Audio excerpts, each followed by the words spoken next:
बिस्मिल्लाहिर्रहमानिर्रहीम। Welcome back to Munhal crypto YouTube channel.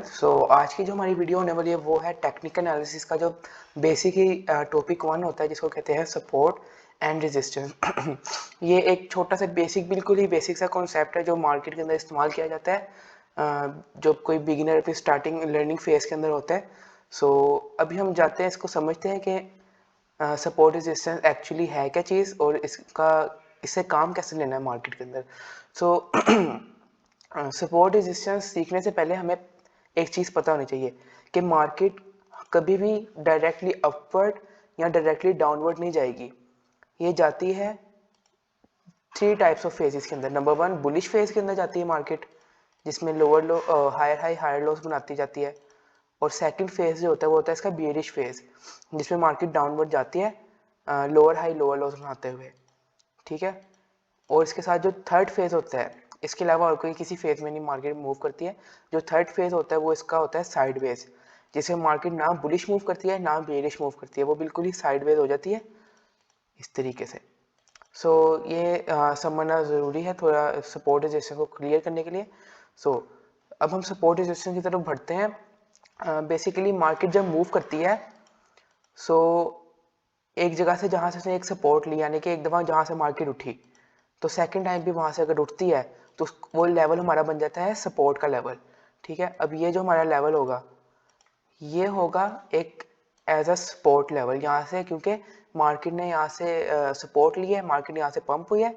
Next time भी यहाँ से चांसेस है कि यहाँ पे बायर्स बैठे हुए हैं, बायर्स यहाँ पे एसेट को खरीदने के लिए बैठे हुए हैं, ताकि वो मार्केट, जिस वजह से मार्केट पंप होती है। अब देखिए यहाँ से एक दफ़ा मार्केट यहाँ से उठी, बायर्स ने पुश किया, सेलर्स को डोमिनेट किया, जो मार्केट यहाँ से सेलर्स ने मार्केट गिराई थी। बायर्स पावर के अंदर है तो बायर्स ने मार्केट को पंप किया। नेक्स्ट टाइम भी हाई चांस होते हैं कि मार्केट वहाँ से पंप करें, क्योंकि बायर्स बैठे होते हैं उस प्राइस के ऊपर। ये हो गया है सपोर्ट का बेसिक कॉन्सेप्ट। अगर इसको थोड़ा सा एडवांस की तरफ चलें एडवांस की तरफ चलें तो इंटरनल सपोर्ट्स और एक्सटर्नल सपोर्ट्स होती हैं। एक्सटर्नल सपोर्ट मतलब जो हायर टाइम फ्रेम के अंदर यूज़ हुई जाती हैं।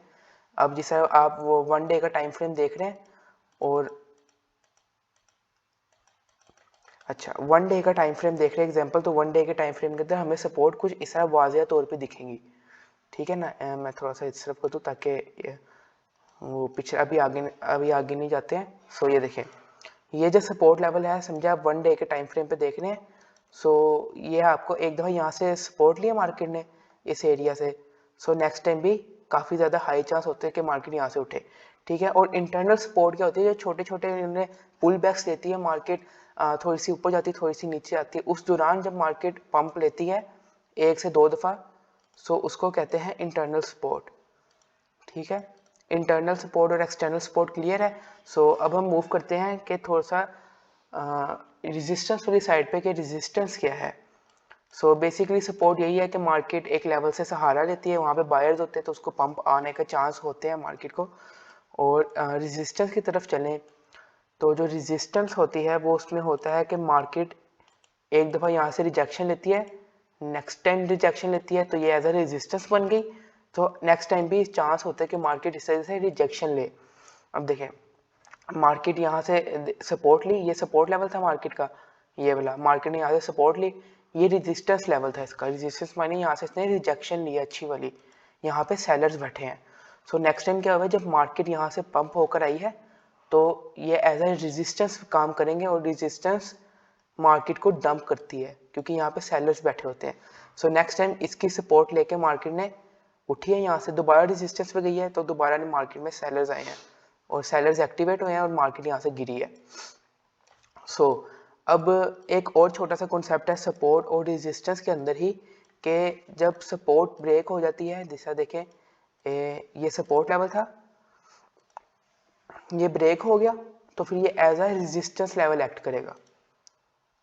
ठीक है। यही है एक छोटा सा सपोर्ट के अंदर कॉन्सेप्ट। देखें, अब ये एक लेवल था जिससे मार्केट ने सपोर्ट लिया है।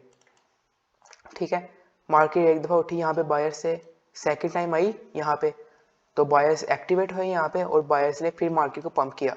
नेक्स्ट टाइम मार्केट के अंदर बायर्स इतने नहीं आते इस लेवल के अंदर, और जो सेलर्स होते हैं वो ज़्यादा पावरफुल होते हैं इस टाइम, जो सपोर्ट को ब्रेक कर देते हैं, और फिर ये सपोर्ट अगर तो वैलिड ब्रेकआउट है तो फिर सपोर्ट जो होती है वो उसको एज अ रेजिस्टेंस काम करेगी। ये देखें रेजिस्टेंस बन गई है यहाँ से, और फिर मार्केट यहाँ से रिजेक्शन लेना शुरू कर देती है। एक दफ़ा रिजेक्शन ली क्योंकि यहाँ पे अब सेलर्स आ गए हैं, बायर्स को डोमिनेट कर दिया गया है, सो नेक्स्ट टाइम भी मार्केट यहाँ से रिजेक्ट होती है। ये सपोर्ट के अंदर एक छोटा सा कॉन्सेप्ट था ये जो मैंने अभी आपको समझाया, सेम ऐसे ही रेजिस्टेंस के अंदर भी होता है। एज्यूम कर लेंगे मार्केट यहाँ से रेजिस्ट किया है और मार्केट ने इस रेजिस्टेंस को ब्रेक कर दिया तो ये एज आ सपोर्ट काम करती है। बस उसी कॉन्सेप्ट का इन्वर्स है यहाँ पे।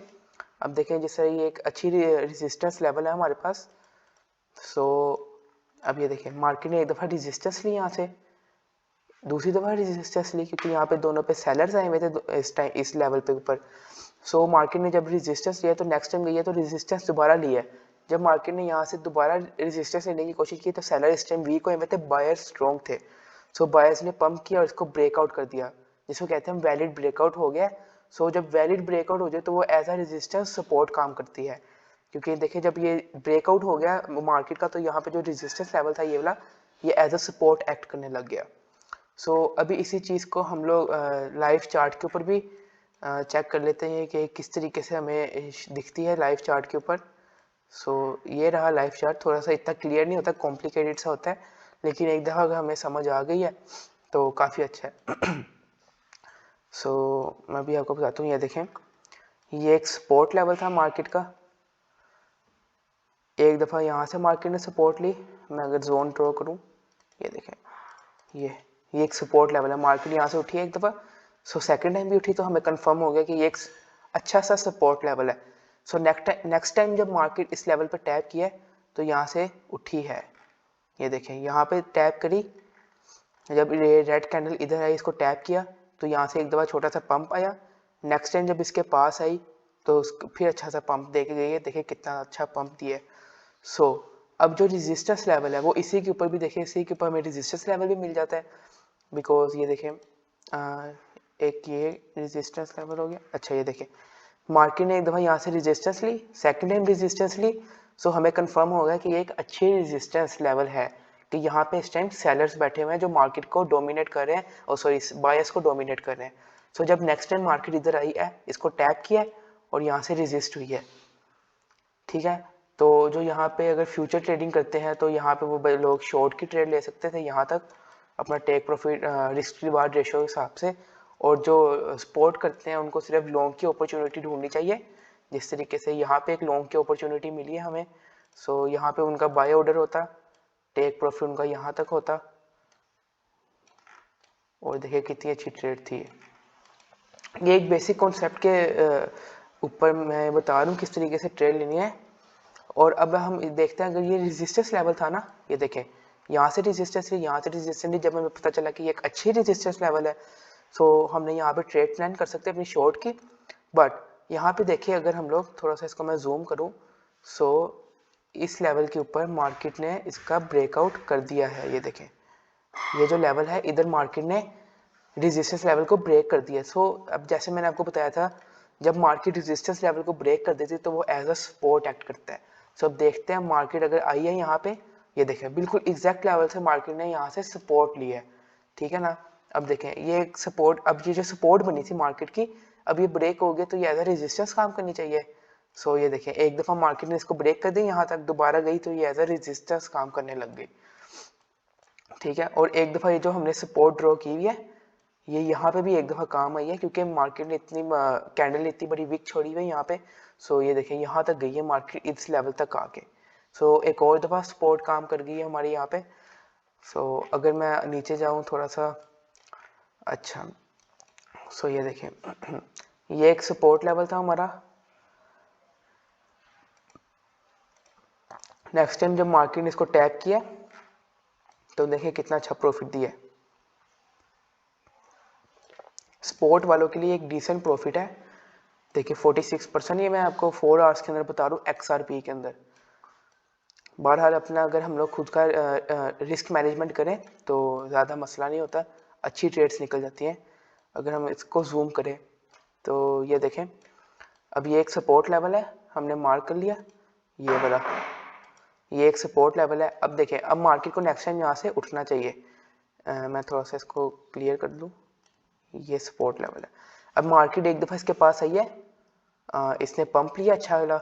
ये देखें, यहाँ से जो सपोर्ट के ट्रेडर्स थे वो यहाँ पे अपने एंट्री बना सकते थे, ये इस पॉइंट पे यहाँ तक, इस रेजिस्टेंस लेवल तक। जो नज़दीकी रेजिस्टेंस होती है उस वक्त उधर तक हम लोग अपना टेक प्रॉफिट रखते हैं और स्टॉप लॉस अपने रिस्क के हिसाब से रख लें। और अब एक दो मार्केट यहाँ से उठ गई है। अब नेक्स्ट टाइम देखते हैं मार्केट उठती है नहीं। मार्केट ने इसका यहाँ से ब्रेकआउट दे दिया है। सो जब ब्रेकआउट हो जाए सपोर्ट का तो वो एज अ रेजिस्टेंस काम करती है। सो ये देखें, मार्केट इसने इसका ब्रेकआउट कर दिया, दोबारा इधर आई तो ये एज अ रेजिस्टेंस काम की, नेक्स्ट टाइम भी एज अ रेजिस्टेंस काम की, फिर ब्रेकआउट कर दिया जब यहाँ पे तो एज अ सपोर्ट काम करने लग गई। ठीक है, अब रेजिस्टेंस का मैं अगर आपको बताऊं कि रेजिस्टेंस सपोर्ट में कब काम, अच्छा ये देखें, अब हम देख सकते हैं ये रेजिस्टेंस है, मार्केट ने यहाँ से रेजिस्ट किया है, ये एक दफ़ा रेजिस्ट किया, हमें पता चल गया ये एक अच्छी सपोर्ट है और सॉरी रेजिस्टेंस है। सो नेक्स्ट टाइम जब मार्केट ने इसको टैप किया तो रेजिस्ट हुई, ये देखें। बट नेक्स्ट टाइम जब आई तो मार्केट ने इसको ब्रेकआउट दे दिया, वैलिड ब्रेकआउट है। अगर हम लोग वॉल्यूम के साथ थोड़े से देखें तो एक वैलिड ब्रेकआउट है। सो अब यहाँ पे ब्रेकआउट के बाद जो ये रेजिस्टेंस है वो ऐसा सपोर्ट काम करनी चाहिए। सो नेक्स्ट टाइम जब मार्केट ने इसको टैप किया तो उठी है और दोबारा टैप किया तो दोबारा उठी है और बहुत अच्छा उठी है, ये देखें। सो अगर तो हम लोग फ्यूचर करते हैं तो फ्यूचर के अंदर लॉन्ग और शॉर्ट दोनों कर सकते हैं, लेकिन जो सपोर्ट लोग करते हैं वो सिर्फ लॉन्ग की अपॉर्चुनिटी एज ऑलवेज ढूंढनी पड़ती है जिसका सपोर्ट के अंदर है। सो सपोर्ट रेजिस्टेंस का जो लेक्चर है वो यहाँ तक ही है। तो उम्मीद करता हूँ आप लोगों को पसंद आया होगा। अगर तो पसंद आया तो वीडियो को लाइक करें, कमेंट करें और चैनल को सब्सक्राइब लाजमी से कीजिएगा। अल्लाह हाफिज़।